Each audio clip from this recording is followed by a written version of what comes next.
is that the nighttime is very special, whether you're a believer or not. One of the things that psychologists often discuss is that nights are usually considered a spiritual time. So they talk about how usually people are more willing to share, and they're usually more in touch with their feelings and their emotions at night. And this is why you see when people go out on dates and stuff like that, when do they usually go out? During the day or at night? So people are more likely to be in touch with their spiritual side and their feelings and their emotions. And what Islam does is that it takes advantage of this time. So while other people are busy doing every other things, a believer takes that spiritual time and they take that emotional time and they devote it to their Lord. And one of the things that the scholars often talk about is that the night is a testimony of a person's love. So whatever a person loves, you'll see that they'll usually devote their night to that. So if a person's only concern in life is to have fun and party and maximize pleasure, they'll spend their night trying to do that. If a person's concern is their afterlife and their love for Allah, then they'll spend their night in concern about their akhirah.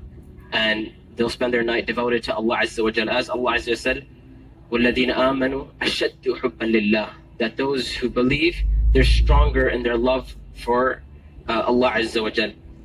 It's no secret, it's no surprise that our ummah today, our nation today, is not doing too well.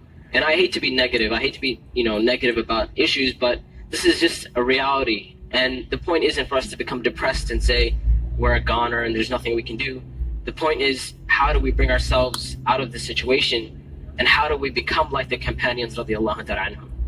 And this is why one of the things that is often said by the classical scholars and even scholars of our time is that if we want to rectify this ummah, if we really care about this ummah, we really want to change this ummah, then we will not be able to do it except that which changed the beginning of this ummah. I mean, if we really care, we really want the ummah to progress. Now we're Muslims living in the West and we care about Muslims in America, and we really want Muslims to be in a better state, then we have to look at the sunnah of the Prophet ﷺ and how the companions did it. And it is in that we're going to find our ummah come to life. And the thing about the companions, like I mentioned, is that what they had and what is missing from our time is that attribute of going above and beyond the bare minimum. Ibn Abbas radiallahu ta'ala anhuma, he says about the companions, he said, I did not see a single companion. He said, I did not see a single companion except that they would take something from the night. Meaning they would pray some type of Qiyam al-Layl.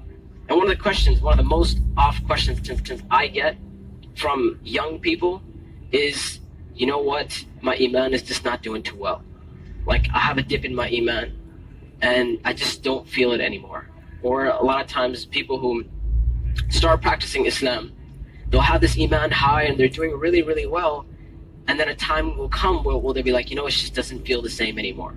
Or a lot of times reverts and converts will say, when I first became Muslim, it was the most amazing experience of my life, and I want that back. I want that experience back.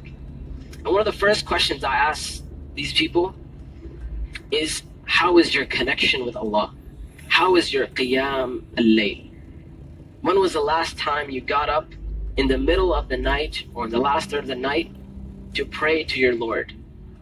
And if the answer usually is, well, I don't really do that. I mean, I just try to do my 5 daily prayers. I'm just happy if I can get that in. And I tell them, I say, listen, if you're cutting off your connection with Allah, how are you going to get better? You can't expect your iman to just get fixed all of a sudden on its own. It's not going to happen. You have to take steps for you to become a better Muslim. You have to take steps to reach that level of iman. When it comes to Qiyam al-Layl, one of the advices I often give, and I give this advice because this was the advice given to me by my teachers, is if you want to pray Qiyam al-Layl, all you have to do is just try it. And I'm not talking about spending a third of the night praying or half of the night praying.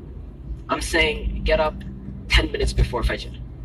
Just 10 minutes before Fajr. And we know the Prophet told us that it is the last third of the night where Allah Azza wa Jal comes down to the lowest parts of the heaven and He asks, He says, which one of my servants is seeking my forgiveness that I may forgive them? And which one of my servants is seeking my mercy that I may be merciful for them? Which one of my servants is asking of me that I may give to them? And that third of the night is still there in the last 10 minutes before Fajr. So all I'm saying is wake up 10 minutes before Fajr. Not an hour, not 2 hours before Fajr, 10 minutes before Fajr. And try and pray Qiyamul Layl and experience this amazing spiritual nature that Allah Azza wa Jalla has given us, this blessing that Allah Azza wa Jalla has given us. And when you get up in the night, number one, you'll see your heart transform. You'll feel your heart unlike you've ever felt it before. And I know a lot of us, and this is a problem which is very, very common, where we look at Islam and all we see is a bunch of things we have to do. And we're missing that spiritual side of Islam. We're missing that connection with Allah and our Creator. And I tell you that if you're seeking that connection, then get up and pray Qiyamul Layl. You will see your heart transform. You will see this tranquility and peace that Islam is supposed to be. You know, people talk about Islam means peace and all that kind of stuff.